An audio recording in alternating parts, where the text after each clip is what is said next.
জাটকা নিধন প্রতিরোধ অভিযান ২০২৪ বাস্তবায়নের লক্ষ্যে বিশেষ কম্বিং অপারেশন পরিচালনা করে বিপুল পরিমাণে অবৈধ জাল ১,৫৬,৫৩০ কেজি জাটকা, ১,৮২,৪৫,০০০ পিস রেণুপোনা, ৪৪টি বোট এবং ৫টি ট্রলার জব্দ করা হয়েছে।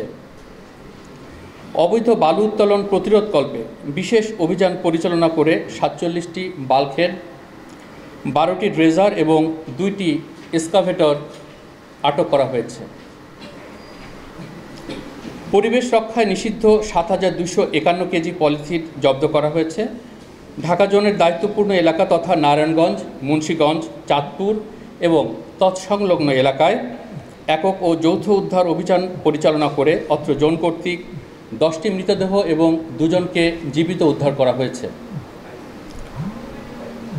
এছাড়াও নৌপথে আকস্মিক দুর্ঘটনায় সার্চ অ্যান্ড রেস্কিউ অপারেশনের জন্য অত্র জোনের অধীনস্থ বিসিজি স্টেশন পাগলা ও বিসিজি স্টেশন চাঁদপুরে সার্বক্ষণিকভাবে ডুবুরি দল প্রস্তুত রাখা হয়ে থাকে। স্বরাষ্ট্র মন্ত্রণালয়ের নির্দেশক্রমে এবছরের শুরুর দিক থেকে আগারগাঁও প্রশাসনিক এলাকার পাশাপাশি মানিক মিয়া এভিনিউ থেকে শুরু করে মিরপুর 10 পর্যন্ত দিবারাত্র বিশেষ নিরাপত্তা টহল চালু করা হয়েছে। ফলে বর্ণিত এলাকায় চাঁদাবাজি, চুরি ডাকাতি, ছিনতাই সহ বিভিন্ন অপরাধমূলক কার্যক্রম পূর্বের তুলনায় বহুলাংশে হ্রাস পেয়েছে।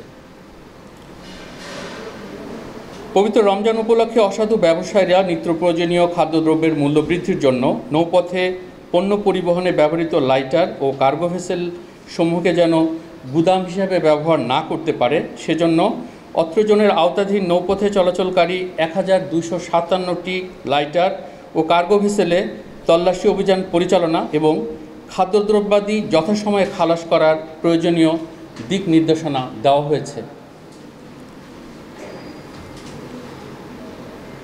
এছাড়াও পবিত্র ঈদ উল ফিতর উপলক্ষে নদীপথে আইনশৃঙ্খলা পরিস্থিতি নিয়ন্ত্রণ এবং যাত্রীবাহী জলযানে যাত্রীদের নিরাপত্তা নিশ্চিতকরণের জন্য দায়িত্বপূর্ণ এলাকার লঞ্চঘাট, ফেরিঘাট এবং পন্টুনে টহল সেকশন ও নদীতে টহল পরিচালনা এবং জনসচেতনতামূলক প্রচারণা করা হয়েছে।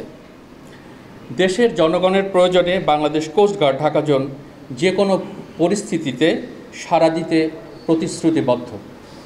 দেশের সুনীল অর্থনীতিকে সমৃদ্ধিশীল করার লক্ষ্যে সমুদ্র, উপকূলীয় এবং নদীর তীরবর্তী অঞ্চলে সার্বক্ষণিক নজরদারি রাখছে বাংলাদেশ কোস্টগার্ড।